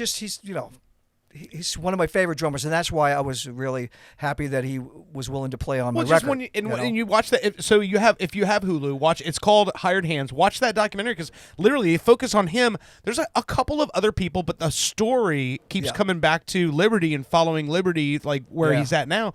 I mean, what's so funny is like everybody they talk to, it's like, why did he make it so far in the business? It's like, oh, he's just a great guy. Yeah, he's a great It's like, guy. he's a great player, but he's Yeah. also a great guy. So it's like if you got to pick, like, hey, I'm gonna be like they said the big tour that Billy Joel did where it was like where he played in Russia during the Cold War. Yeah, when they flipped the piano over. Yeah, when he 'cause they wouldn't shut the lights off. Yeah. Yeah. He's like that tour. He's like, if you're gonna go on a 14-month world tour, think about that. A year from today, where I'll be still on this tour.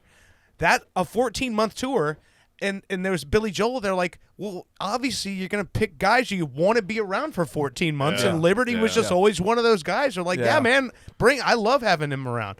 And he's a great drummer too. But like, that's something to be said. Yeah, I played with him live a couple of times. He actually played on a gig that I booked back in 2001 or 2002 when we did Chiller Theater, and Yeah. he played on 4 tracks on the album. Jimmy Pappas played on 1.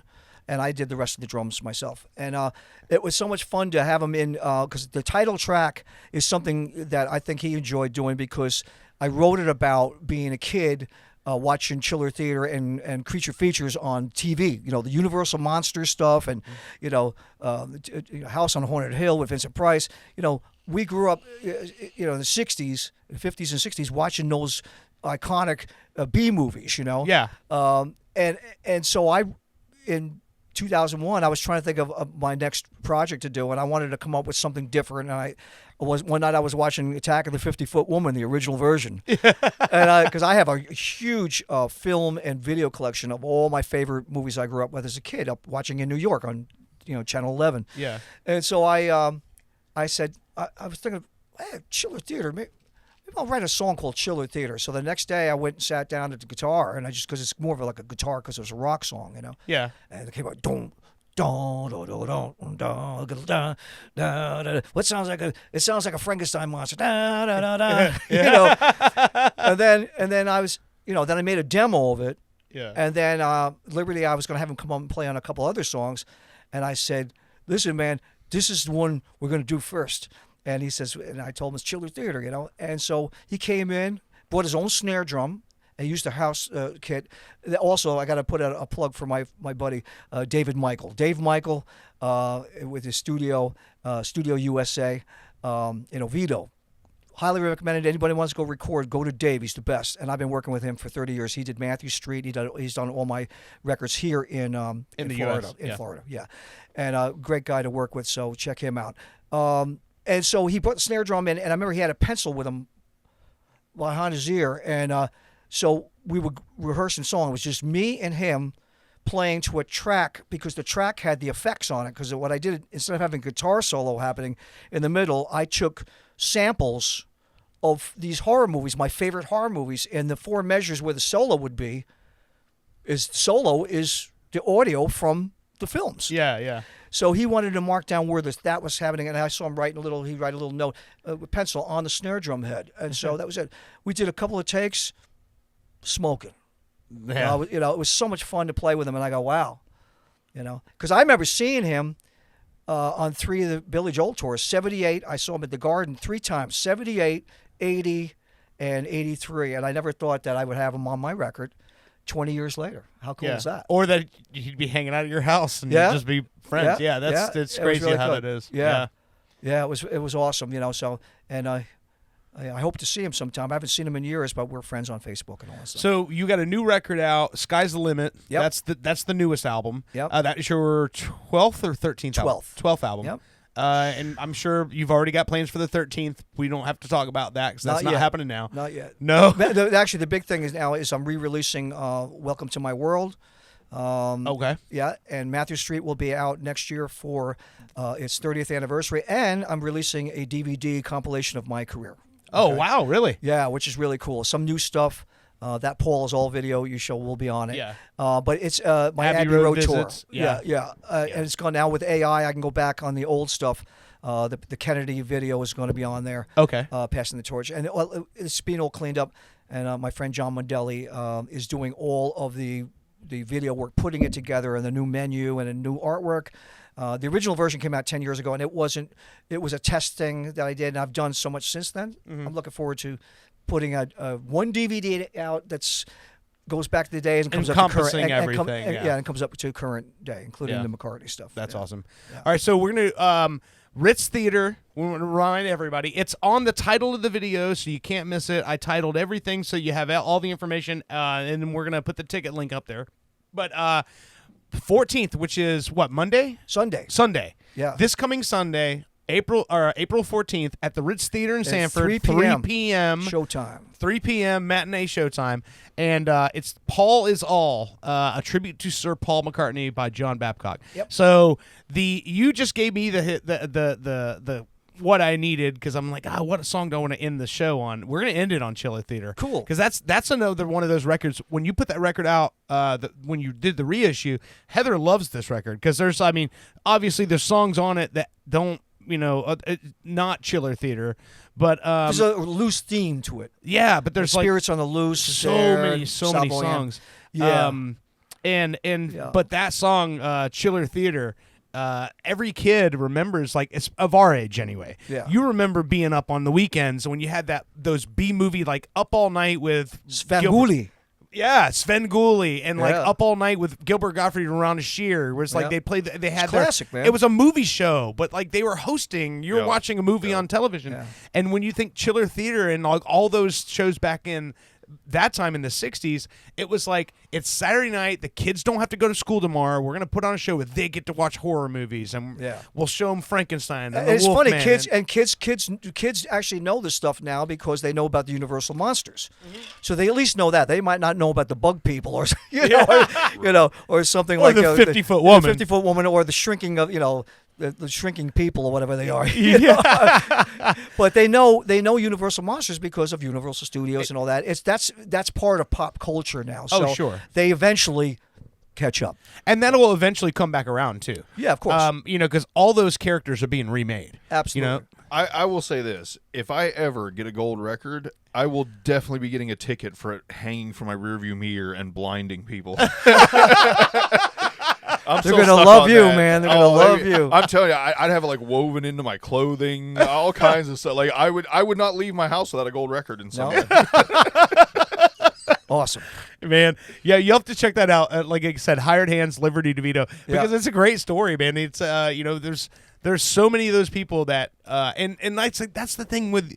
So you've got all of your records and all of your original music and all of your stories and all that. I mean, you may as well have lived 5 lifetimes, I suppose, with everything that you've experienced and seen. I mean. And then on top of that, you throw that into the bag. You were, what, 5 when the Beatles were in Ed Sullivan? Yeah, I 5. I know exactly what it was. I was 5 years, 10 days, and 2 hours old. And that's the day you decided. And my father, Jackie Babcock, and my mom, Angie, said, my brother wasn't born yet. He wasn't born until 66. So 64, February 9th, 64, they were playing live at the Ed Sullivan Theater, and I was an hour away in Nyack, and he says, you can stay up past your bedtime because there's a group from Liverpool, England called the Beatles on. And he knew Ringo. He didn't know the other guy. Well, because he was a drummer. He was a drummer, right? My father was a professional jazz drummer. So I sat there, and it came on. Ed, as soon as Ed came on, he introduced them. They came on, did the first 3 songs, and I go, that's what I'm going to do. Oh, wow. But I never thought, I never thought I would be doing a tribute to Paul McCartney. But, who would have thought? But it was about, the music struck me. Amazing, and hey, it doesn't hurt to have screaming girls love you. Yeah, right? I wouldn't know. When you're a 5-year when you're a 5-year-old, you wouldn't know that. That's funny. It's true. This guy, he's a funny guy. Yeah. What do you mean, funny? Like I'm a funny like a clown or something like that? Remember? Push my Good mic. fellows. What?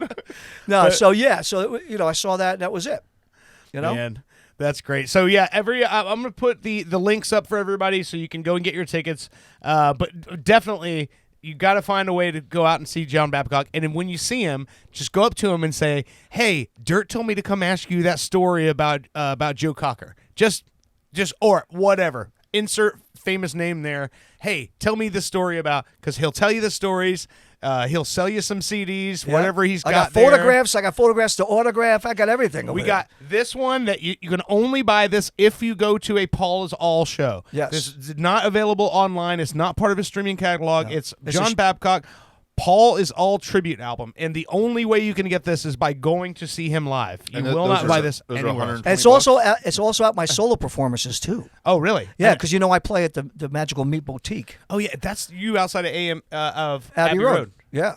Oh, wow. That's Yeah. crazy. How much does this sell for? 15. 15. Yep. All right. 2 for $25. Hey. But my wife Elaine, of course, when she's not doing all this wonderful dancing that she does, which she will do in the future, and also doing all the visuals for the show, she does the merchandising as well. So, I can only wear so many hats, my friends. Yeah. I got And she wears the rest of them. She went, yeah, and the pants. They laid all the hats out on the table and they Yep. go, all right, you Yep. take half, I'll take half, and that's how That's this right. machine's gonna work. John's like, I'll take 3. Here's your 7. There you go. No, but because This man has been around. because when he says I'll play the instruments, you're like, but he's counting all of them. He's like, Right. bass, drums, guitar. This is it. Yeah. That's 7 hats easy by themselves, right? And you want me to sing too? Yeah. And I have to remember the lyrics. That's right. What do you want from me? That's right. What do you want from me? And you have a good voice. That's right. So Chiller Theater. Is this Liberty on playing drums on this? Yes. track? Oh wow. That's Listen, I'm gonna have to let him know that he's in this podcast because he's gonna say, "Hey, man, thanks for mentioning me." Yeah, we mentioned you. Yeah. Liberty DeVito. Listen to this track. This is the Chiller Theater. Chiller Theater, yeah. Title track.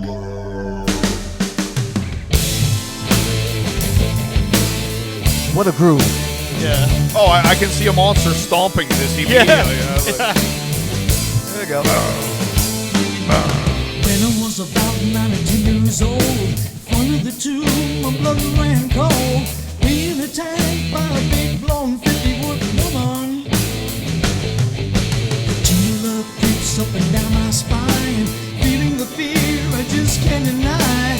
All I wanna do is hide underneath the covers. Oh no to the theater. Oh no to the theater. I like a heavy-handed drummer, and he's really cracking them things, man. From outer space, coming down to take the human race. A thing without a face won't make me feel better. Oh no to the theater. The samples are coming up here, right? Solo part? After the bridge.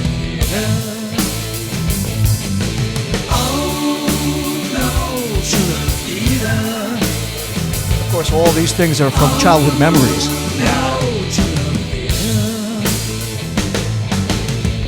Are they coming after me? Is there something underneath the bed? But it's just a fantasy. Television for a young boy's head. Preacher's coming on tonight. Maybe I should leave the light on. Oh! Love it.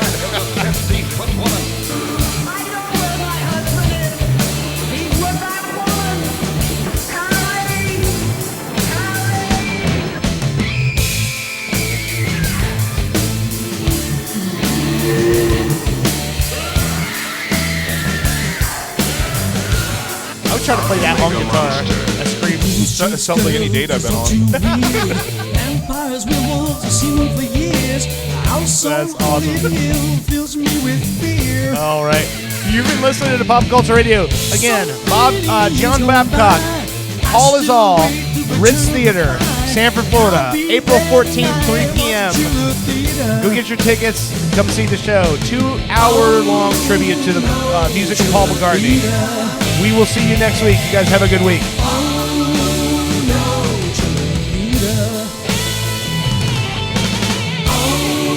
Pop Culture Radio is a weird Florida production. Like and subscribe on your favorite platform.